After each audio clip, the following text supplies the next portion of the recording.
لو سمحت ممكن اطلب من حضرتك طلب؟ اتفضلي. انا كنت مع بنت خالتي هنا وقالت لي هتروح تشتري حاجه وجايه وبقالها ساعتين. بالراحه اقعدي في حاجه.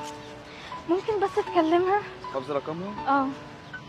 هات الرقم. 012 86. الو. الو.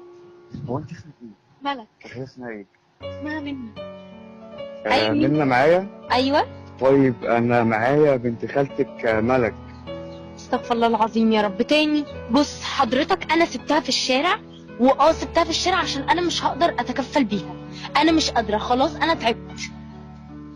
طب تعالي المكان اللي احنا موجودين فيه ونتفاهم نتكلم، ما ينفعش كده برضو. نتكلم في ايه ونقول ايه؟ خلاص انا جايبه اخري، انا قاعده معاها 3 سنين خلاص.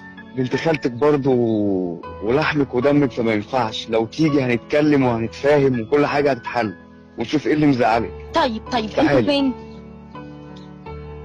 احنا قريب من العماره اللي هي فيها معرض السيراميك، بس من جوه في الشلالات يعني. طيب 10 دقايق وجايه لك. تمام ماشي. هي جايه؟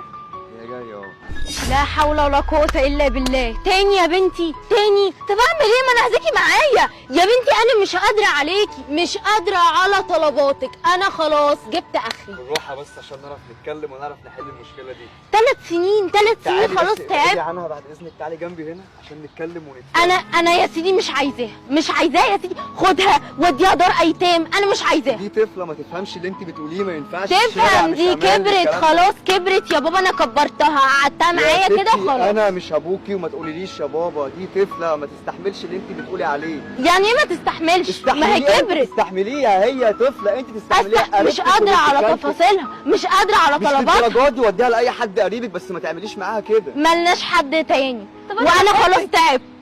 انا بحبك، طيب اعمل ايه؟ وانا يا حبيبتي مش قادره عليكي، مش عايزاكي، مش عايزاها يا سيدي، خدها وديها دار ايتام. انا عايزاكي معايا، يعني اعمل ايه؟ وانا مش طايقاكي يا حبيبتي، مش طايقاكي. مش عايزاها تاني؟ طب امشي عشان ما اقلقش في رجلي ولا امشي. يا سلام. امشي انا عندي اخوات البنات هيرعوها وولاد عمتي البنات، واتفضلي بعدين. طب امشي. ثانيه واحده، احنا كنا بنصور معاك برنامج تجربه اجتماعيه، اوكي، من قناه موطني، والكاميرا اهي والله اهي. بالراحه. انا بس عايزه اسالك سؤال، انت ليه اتدخلت في حاجه زي دي؟ عادي، الواجب الشاب لو خارج من بيت اصول يقف